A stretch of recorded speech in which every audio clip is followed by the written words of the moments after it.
प्रसंग 2015 से प्रसंग प्रारंभ होता, इंदौर में रहते थे। जैसे आप लोग बुंदेलखंड में बार बार आचार्य महाराज के संगों का आना होता है, आप लोग साधुओं के निकट होते हैं, साधुओं से परिचित होते हैं, लेकिन हमारे जीवन में किसी भी प्रकार से किसी संघ का अनुभव नहीं था। और तो और मैं जहाँ जिस मंदिर में जाता था वहां पर मुनियों को नहीं मानते थे। जहां पर मैंने भी 24 साल की उम्र तक किसी भी मुनि महाराज के चरणों में जाकर नमस्कार नहीं किया था। लेकिन बड़े पुण्य के योग से 2015 में आचार्य महाराज की अनुकंपा से इंदौर नगरी को पूज्य समय सागर जी महाराज का चतुर्मास प्राप्त हो गया। पूज्य बड़े महाराज श्री वहां एक क्षेत्र है समूह शरण मंदिर, वहां पर उनका आना हुआ था। 2015 के पहले मैंने भी कभी भी आचार्य महाराज के दर्शन नहीं किए थे, ना ही मैं समय सागर जी महाराज के दर्शन को प्राप्त कर पाया था। मेरा जैसे ही समूह शरण मंदिर में पूज्य बड़े महाराज श्री की देशना होती थी, तो जहां पर मैं रहता था तो वहां पर सुनने में आता था कि पूज्य आचार्य विद्यासागर जी महाराज के छोटे भाई और एक ऐसे साधक आए हैं जिन्होंने 40 वर्ष से अखंड मौन धारण कर रखा है। तो मन में जिज्ञासा तो उत्पन्न होती थी।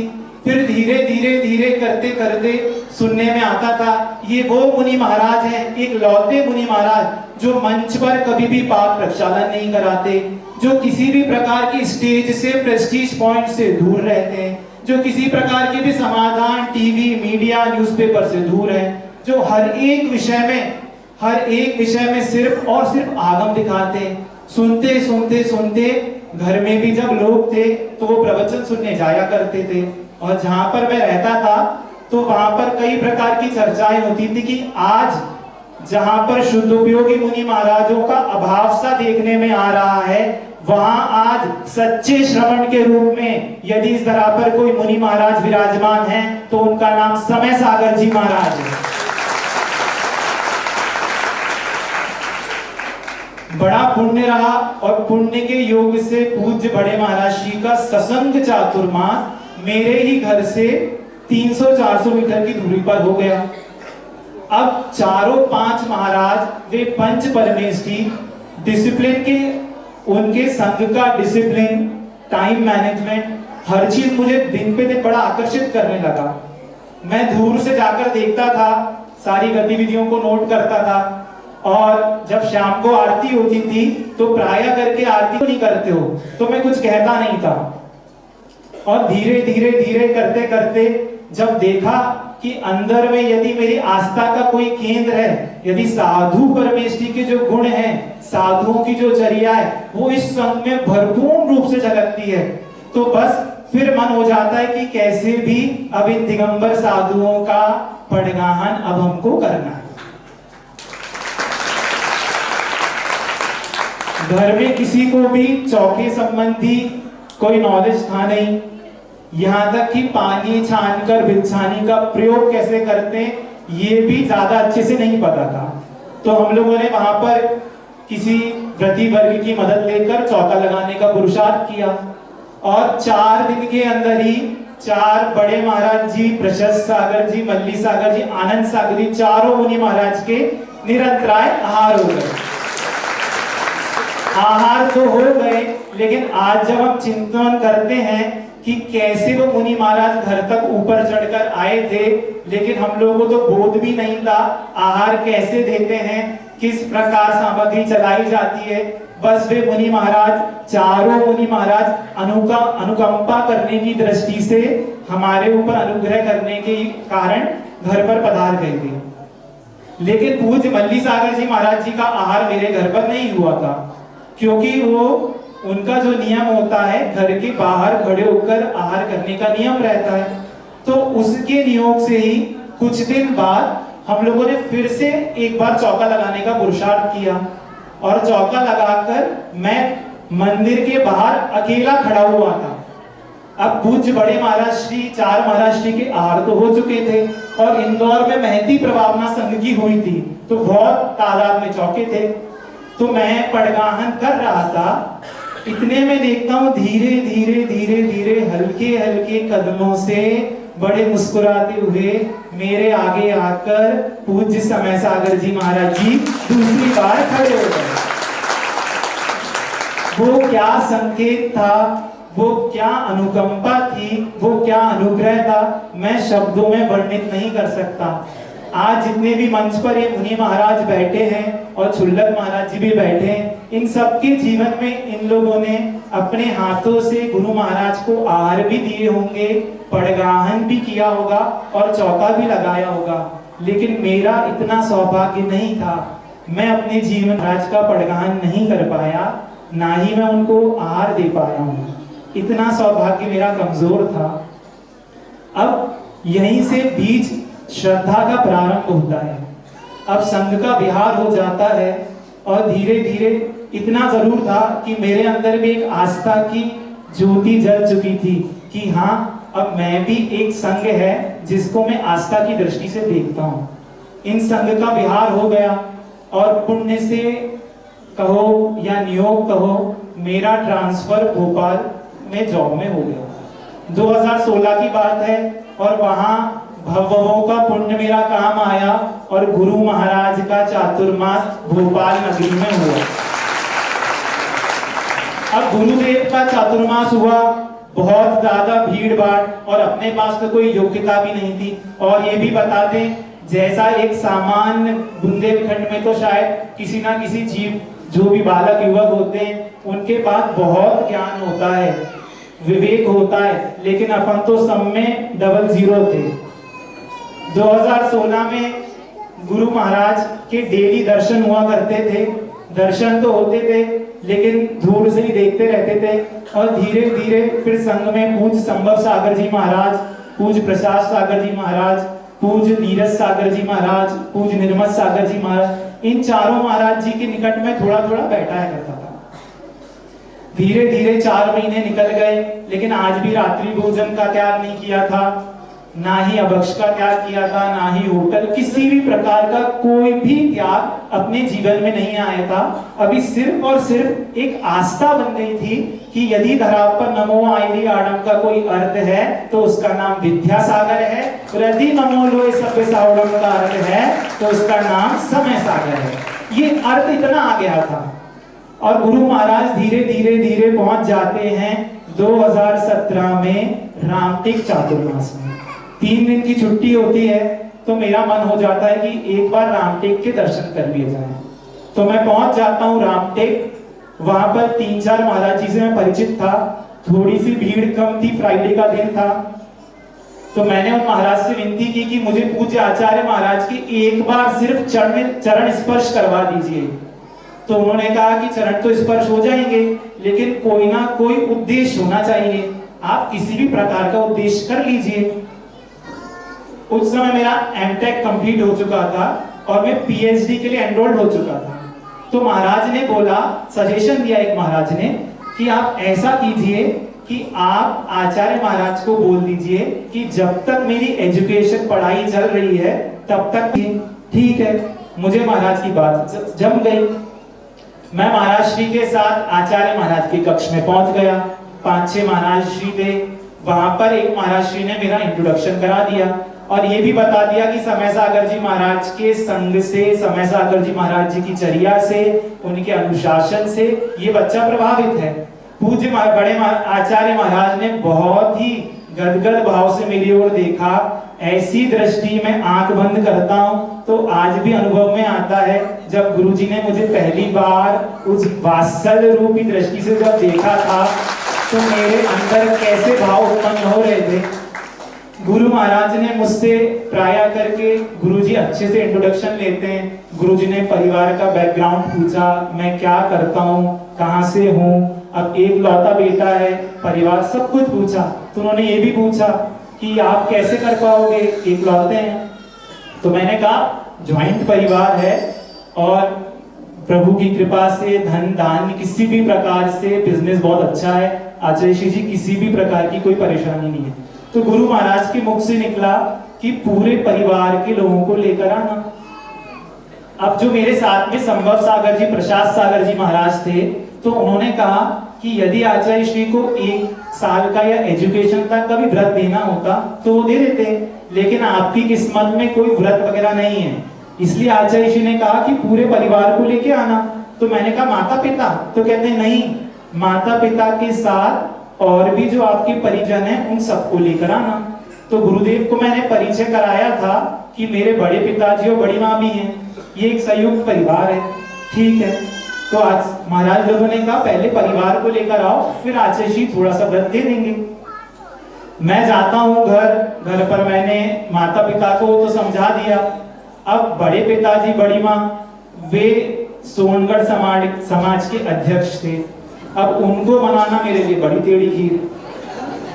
लेकिन अब मैंने उनको बड़े अनुनय करके बताया कि आचार्य महाराज के दर्शन मिलेंगे और अच्छे से अपन चलते हैं। थोड़ी उंगली जब सीधी घी से नहीं निकले, क्या बोलते हैं, टेढ़ी करनी पड़ती है। तो मैंने मैं उनका थोड़ा सा चहेता था, तो मैंने उनको थोड़ा ब्लैकमेल करना प्रारंभ किया कि चलो रामटेक के दर्शन करेंगे और वहां से लौट आएंगे।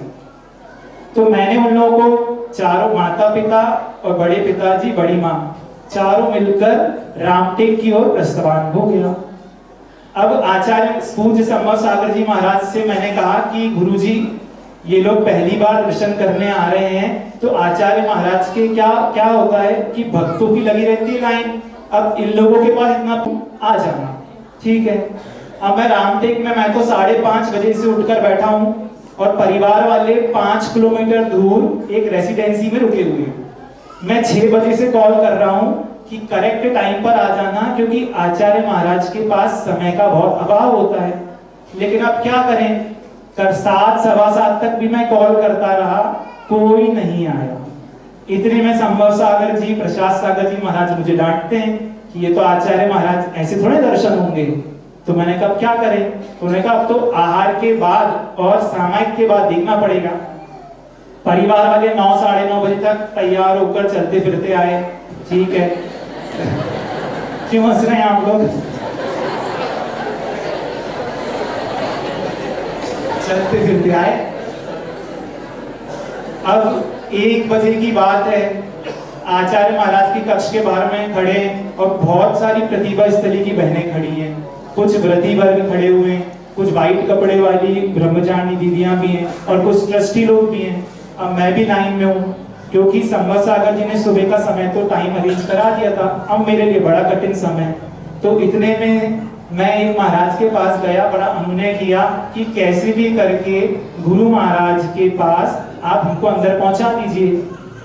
और इतनी देर में पहले ही 2-3 घंटे पहले मुझे महाराज लोगों ने बता दिया था कि आचार्य श्री के सामने कभी भी लेकिन नहीं कहना, किंतु परंतु कोई भी एक्सक्यूज मत देना आचार्य श्री के सामने।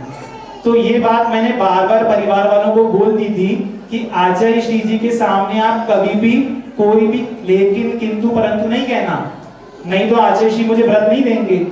तो परिवार के जो मुखिया हैं वो मुझे डांटते हैं कि क्या तुम हमको तोते की तरह रटा रहे हो, हमें तो जैसा अच्छा लगेगा हम वैसा कहेंगे। ठीक है, और हमें आपकी बात नहीं मानेंगे। इस प्रकार वो मुझे पहले कहते गए। 1:20 पर मुझे आचार्य महाराज के कक्ष में जाने का मौका मिला। आचार्य महाराज के पास जाकर मैं बैठा। आचार्य महाराज ने ऐसी अनुकंपा से, वात्सल्य से परिवार के चारों लोगों को, 5 को बहुत हृदय के साथ आशीर्वाद दिया। वहीं पर अंदर पूज्य प्रसाद सागर जी, संभव सागर जी, दुर्लभ 4-5 महाराज जी भी अंदर ही थे। आचार्य श्री ने फिर बहुत बड़े प्रेम पूर्वक कहा कि ये आए हैं हमारे पास और व्रत का निवेदन कर रहे हैं, क्या करना है। तो परिवार के जन थे, वो तो सोचकर आए थे कि हम बहुत कुछ बोलेंगे, लेकिन अब उन लोगों के मुख से एक शब्द भी नहीं निकल रहा। इसको कहते हैं द्रव्य का प्रभाव। वीतरागियों के सामने तो गुरु महाराज कहते हैं, जो बड़े पिताजी थे वो डॉक्टर थे, तो बोलते हैं, आचार्य श्री बोलते क्या करना है, टुकड़े में व्रत कर दें या आजीवन कर दें। तो परिवार वाले बोलते हैं कि मैंने बोल दिया आचार्य श्री जी, क्योंकि बाहर मुझे ये सिखाया गया था, मैं समझकर आया था कि पहली बार में जब भी कोई व्यक्ति जाता है गुरु महाराज के पास तो गुरु महाराज या तो पढ़ाई तक का व्रत देते हैं, या 2 वर्ष का देंगे, या 3 वर्ष का देंगे, या 4 वर्ष का देंगे, कुछ वर्ष लिमिटेड होते हैं। और अपन तो वैसे ही बहुत स्थिति खराब थी, किसी भी प्रकार से धर्म में थे नहीं, लेकिन आचार्य महाराज बोलते हैं। तो मैंने कहा आचार्य जी जैसा आपको अच्छा लगे। तो आचार्य जी मुझसे कहते हैं आपसे नहीं, उनसे, मतलब डॉक्टर साहब से। तो पूछते हैं कि क्या करना है, तो डॉक्टर साहब कहते हैं कि जैसा आचार्य जी आपको अच्छा लगे। तो पीछे से जो माँ है वो कहने लगती हैं कि आचार्य जी ये तो सुबह 10 बजे सोकर उठते हैं, रात भर भोजन करते हैं, रात भर पिक्चर देखते हैं, इनका तो ऐसा, मतलब अपनी बहुत सारी नेगेटिविटी आचार्य जी के सामने रख दी। लेकिन गुरु महाराज बहुत अच्छी मुस्कान देकर कहते हैं और हाथ को उठाकर कहते हैं हमने उनकी दृढ़ता देख ली है।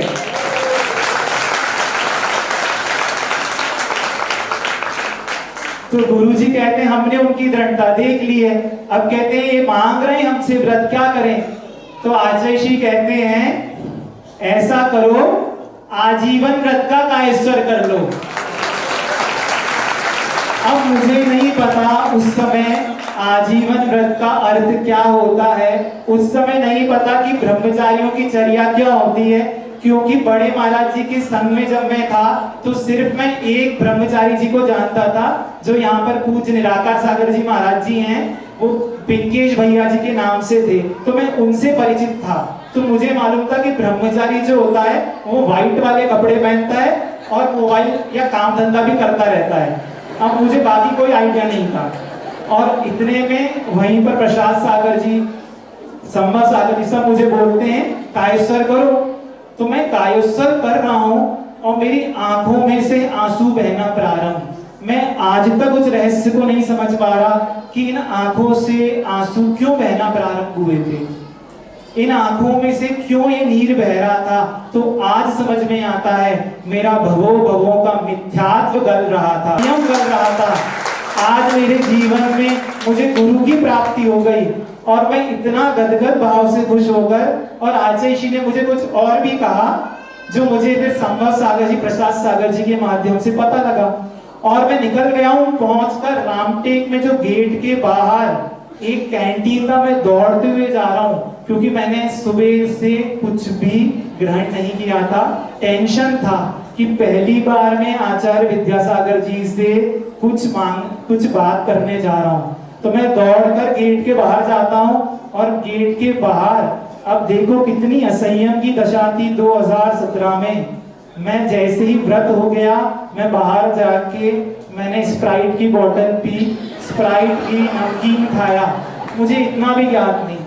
फिर पूज्य सौम्य सागर जी महाराज कहते हैं बड़े प्रेम से, जाओ अर्पित सारे मुनि महाराज के दर्शन करके आओ, सबके पास बताओ कि तुम्हारा व्रत हो गया है।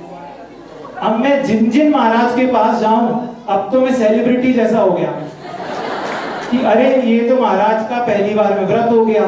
तो सारे महाराज मुझे बहुत अच्छे से वात्सल्य से अनुकंपा से बात कर रहे।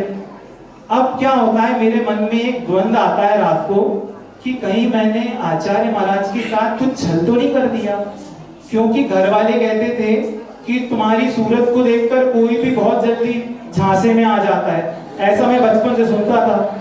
तो मेरे दिमाग में ये बात आ गई कि कहीं मुझको देखकर या आचार्य महाराज ने मुझे व्रत तो नहीं दे दिया। तो मैं सौम्य सागर जी महाराज के पास गया।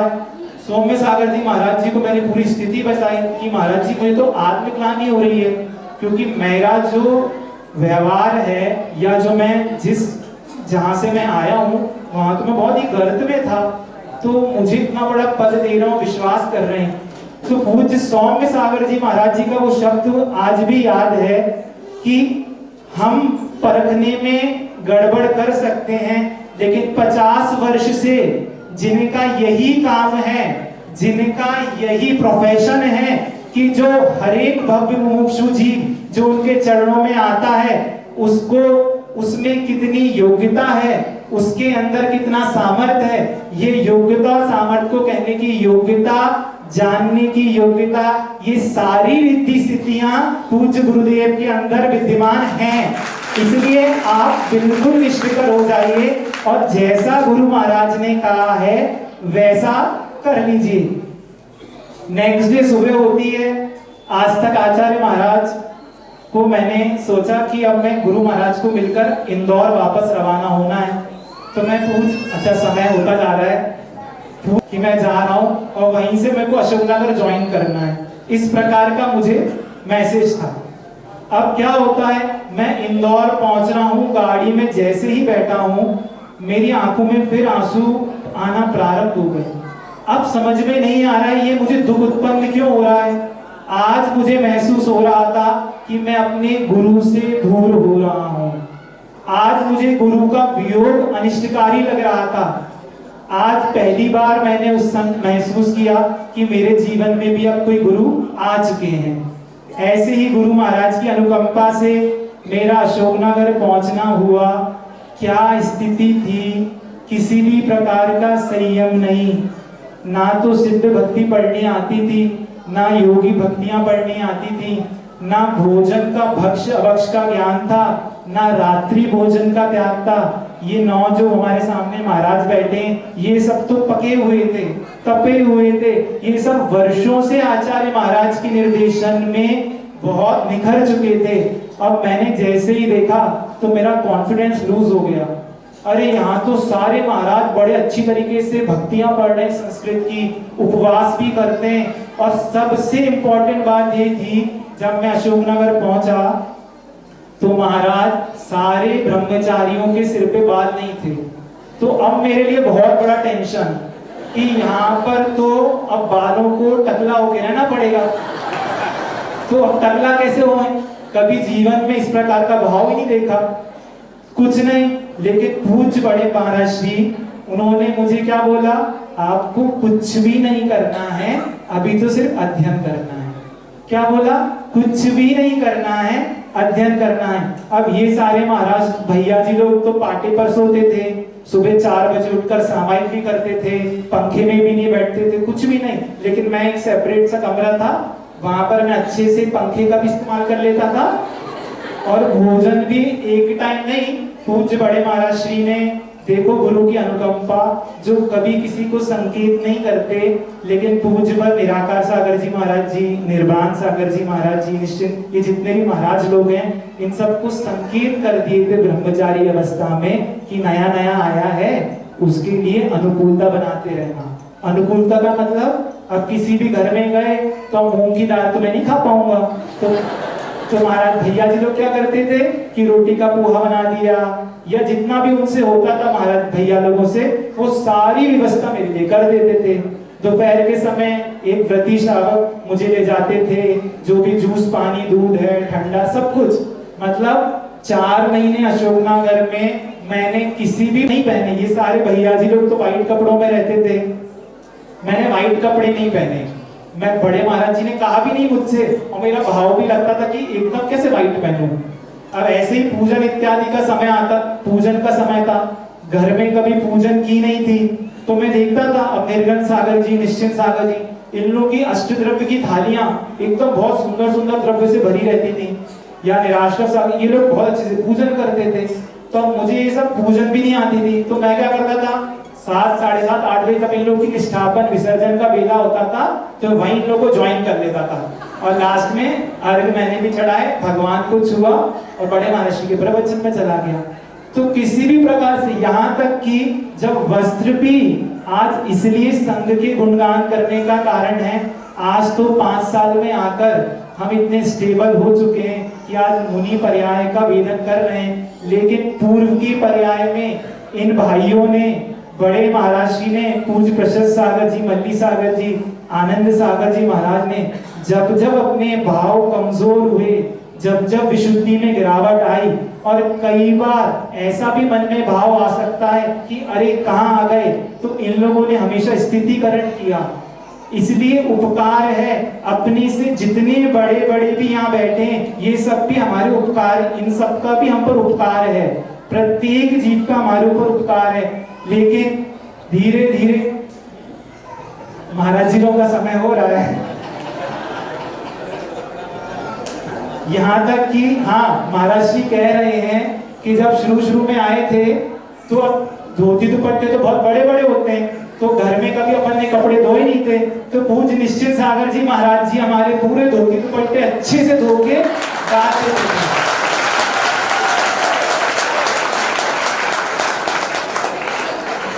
यहाँ तक कि जब थोड़ा थोड़ा कभी बीमार भी होते थे तो पूज्य मल्ली सागर जी महाराज जी, प्रशस्त सागर जी आगे रह रहकर कि एक एक श्रावक को संकेत करते थे कि हमारे भैया जी का बहुत अच्छे से ख्याल रखना। तो इतनी अनुकंपा संघ ने हमारे ऊपर की है, इसलिए बहुत भाव तो हो रहे हैं। अंत में एक चीज अवश्य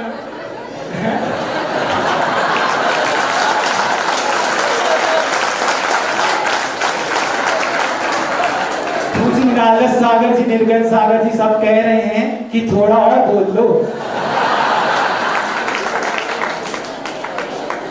आगे धीरे करते करते अशोकनगर से सतना की ओर विहार होता है। अब सतना का विहार, सतना में धीरे धीरे कर कर हम कुछ कुछ चीजें समझने लगे थे, लेकिन अभी भी मेरे मन में तो दिमाग में ये आ गया कि घर भी छूट गया, पूरी समाज, लगभग मुझे 11 महीने हो चुके घर छोड़े हुए, 11 महीने का काल हो गया, घर छोड़ गया, अब तो बाल भी नहीं है सिर पे, तो क्या करें। तो मन में ये आया कि मेरी दीक्षा क्यों नहीं होगी। तो ठीक है, अब 1 बजे का दृश्य मैंने उन आंखों से देखा, 100, 150, 200 ब्रह्मचारी आंखों में आंसू लिए आचार्य श्री के सामने गिड़गिड़ा रहे हैं, आचार्य श्री जी हमको जैनेश्वरी दीक्षा दीजिए। लेकिन आचार्य श्री कहते हैं अभी नहीं सोचा आपके बारे में, अभी तो इन लोगों के बारे में सोचा है। तो ये जो मेरे आगे 9 थे, इन 9 महाराजों को तो एक एक करके सबको पास कर दिया। अब मेरा केस लास्ट में, आचार्य श्री कहते हैं आप तो अभी बहुत नए हैं, अभी अभी आपने संग किया है, साधना भी नहीं है, और सुनते हैं कि आपको उपवास इत्यादि भी नहीं बनता है। अब पूरा माहौल, अंदर कक्ष में कौन है, पूज्य आचार्य श्री जी, पास में हमारे चारों महाराज जी बैठे हैं बड़े, और ये हमारे भैया जी लोग हैं। तो अब 9 क्लियर हो गए, अब मैं अकेला रह गया। तो अब मैंने बड़े हाथ जोड़ लिए, बस अब मैं किसकी ओर देख रहा हूँ, पूज्य बड़े महाराज की ओर देख रहा हूँ इन निगाहों से कि अब मुझे कोई तारने वाला है तो उसका नाम समय सागर जी है। कि बाहर में जितने भी वहां संघ के महाराज थे, संभव सागर जी, प्रसाद सागर जी, तो सबका यही कहना था आचार्य श्री जी ने 9 महाराजों को दीक्षा देने, ब्रह्मचारियों को सोच लिया है, आपकी तो बहुत मुश्किल, असंभव जैसा है। तो अब मेरे अंदर के परिणाम, पहली बार मेरे अंदर मुनि पर्याय को धारण करने का जो भाव था, वो भाव पूरा 11 महीना में कभी भी नहीं हुआ। मैंने सिर्फ भगवान से उस समय ये मांगा था कि भगवान यदि होते हैं, यदि गुरु होते हैं, तो आज मुझे सिर्फ और सिर्फ इन भाइयों के साथ उस पंक्ति में बैठने का मौका मिल जाए, मैं भी उस जैनेश्वरी दीक्षा को प्राप्त कर लूं, इस बार मैं वंचित ना रह जाऊं। मैंने बड़े महाराज जी की ओर बड़ी हाथ जोड़कर, तो बड़े महाराज जी की दृष्टि मैंने देखी, उन्होंने मुझे रिलैक्स, हाँ देखो। तो चारों महाराज जी, आचार्य श्री कहते हैं आप लोगों को ही संभालना है। तो चारों महाराज जी, पूज्य बड़े महाराज श्री, पूज्य प्रशस्त सागर जी, मल्ली सागर जी, आनंद सागर जी, चारों ने आचार्य श्री के सामने हाथ जोड़ दिए और कहते हैं हाँ हम संभाल लेंगे। और वहीं पर मुझे उपहार मिल गया, आचार्य श्री जी ने कहा हाँ हाँ मिलेगी दीक्षा, मिलेगी दीक्षा। फिर मैंने बड़े महाराज जी को फिर से पैर पर ऐसे किया, आज महाराज श्री मुझे दीक्षा मिल रही है ना, कहते हैं हाँ हाँ। अब होता है प्रारंभ, अब मेरे अंदर आनंद, लेकिन अब एक नया तनाव प्रारंभ। इतने में ही शाम की बिनौली का कार्यक्रम होना है, ऐतिहासिक 1.5-2 लाख की जनता के साथ ऐतिहासिक बिनौली का कार्यक्रम हुआ। हम भी उसके रंग में रंग गए, भूल गए कि आज जैनेश्वरी दीक्षा है, आनंद लुत्फ लेते रहे। रात को 10-11 बजे तक पूरा कार्यक्रम हुआ और हम जाकर सो गए। अब रात को 1-1:30 बजे केश रोचन होना था। अब मेरी नींद लग गई, मेरी नींद 2:30 पर खुली। अब मैं घबराकर उठा तो एक महाराज जिनके कक्ष में मैं सो रहा था, तो कहते हैं क्यों केशलोचनी करना क्या? अच्छा, तो मैं दौड़कर गया तो वहां पर ये 9 ब्रह्मचारी खुद अपने हाथों से बाल खींच रहे थे, आधे आधे टकले सबके सर हो चुके थे। अब मेरे साथ मैं तो घबरा गया कि भैया मैं तो एक बाल भी खींचने की योग्यता नहीं है अभी, और वो कौन सा कक्ष था? बड़े माँ आचार्य श्री जी का जो कक्ष होता है उसके बाहर जो हॉल होता है उसमें सारे भैया जी केश मुंचन कर रहे थे। अब मैं जाकर बैठ गया तो नए नए रामटेक के दीक्षित जो महाराज थे वो कहते करो केश मुंचन, सामने राख रख दी, कहते सिद्ध भक्ति कर लो। उन्हें सिद्ध भक्ति भी करा दी। अब मैंने राख उठाई और राख से एक बार खींचा, एक भी बाल नहीं आया। दूसरी बार खींचा, एक भी बाल नहीं आया। मैंने 10 बार कोशिश करी लेकिन एक भी बाल नहीं खींचा। इतनी आप सोच लीजिए कैसी परिणति होगी अंतरंग में, कितना कमजोर मनोबल होगा, कितने अंदर वैराग्य की कमी होगी। अब क्या एक बाल किसी महाराज ने खींचा, कुछ रामटेक वाले एक महाराज जी हैं, उन्होंने एक बाल खींचा तो मेरे मुंह से ओ माय गॉड निकल गया। अब वो भैया इंग्लिश मीडियम के संस्कार थे तो वो निकल गया मुख से। तो वो तो हंस रहे मेरे ऊपर सब कि बाल ही नहीं खींच पा रहे महाराज भैया जी। तो इतने में कहते ना जैसे शबरी के आंगन में श्री राम आ गए, वैसे ही कहते अंदर की दुआएं या अंदर की जो संप्रेषण होता है वो पहुंच गया और इतने में पूज्य समय सागर जी महाराज जी कक्ष में आ गए। वहीं पर उन्होंने पूछा क्यों केश नोच नहीं हो पा रहा? मैंने कुछ बोला नहीं, बस मुंडी ऐसे से हिला दी। ठीक है, अब महाराज जी ने अपनी चौकी वहीं रख ली और महाराज जी ने केश नोच करना मेरा प्रारंभ कर दिया। मैंने आंख बंद कर ली, जैसा होता है ना मुख में कुछ मीठा रखो और आंख बंद हो जाती है, वैसे ही मैंने आंख बंद कर ली और महाराज श्री केश नोच करना प्रारंभ। सिर के उनने केश नोच कर दिए। अब कहते हैं दाढ़ी मूछ तो आप कर लेंगे दाढ़ी में, मैंने कहा नहीं, तो उन्होंने दाढ़ी की भी केश नोच कर दिए। अब मूछ के केश नोच कहते ये कर लेंगे, तो मैंने फिर मुंडी ला दी, नहीं। तो उन्होंने 24 केश नोच में मुझे आज तक किसी की भी आवश्यकता नहीं लगी। तो गुरु के हाथों में ये रिद्धियां होती हैं, गुरु के हाथ में ये सिद्धियां होती हैं। गुरु ही हमको ऊर्जा देते हैं, गुरु ही हमें आगे ऊर्जावान बनाते हैं। ये जितनी भी पर्याय मुनि पर्याय में आप देख रहे हैं, जो भी साधना है या जो भी हम थोड़ा बहुत कुछ भी कर पा रहे हैं, ये सब गुरु के आशीर्वाद से ही हो रहा है। इसलिए बस अपने लास्ट में इतना कहना चाहेंगे कि संत समागम की यही तो सार्थकता है। गुरुदेव मुख माटी में कहते हैं संत समागम की यही तो सार्थकता है कि हम साधु या संयमी बने या ना बने, लेकिन संतोषी अवश्य बन जाते हैं। ऐसे ही आप सब पर बुंदेलखंड वासियों पर तो गुरुदेव की अनन्य अनुकंपा वर्षों से रही है, वर्षों से थी और वर्षों तक रहेगी।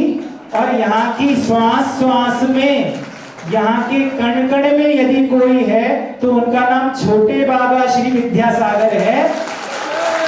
और जब तक छोटे बाबा विद्यासागर का आशीर्वाद हम बुंदेलखंड पर और मुनियों पर, श्रावकों पर रहेगा, जब तक हमें चिंता करने की आवश्यकता नहीं है। बोलिए आचार्य गुरुवर श्री विद्यासागर जी महाराज की, पूज्य मुनिवर श्री समय सागर जी महाराज की, पूज्य मुनिवर श्री प्रशस्त सागर जी महाराज की, पूज्य मुनिवर श्री मल्ली सागर जी महाराज की, पूज्य मुनिवर श्री आनंद सागर जी महाराज की, समस्त अग्रज मुनिराजों की।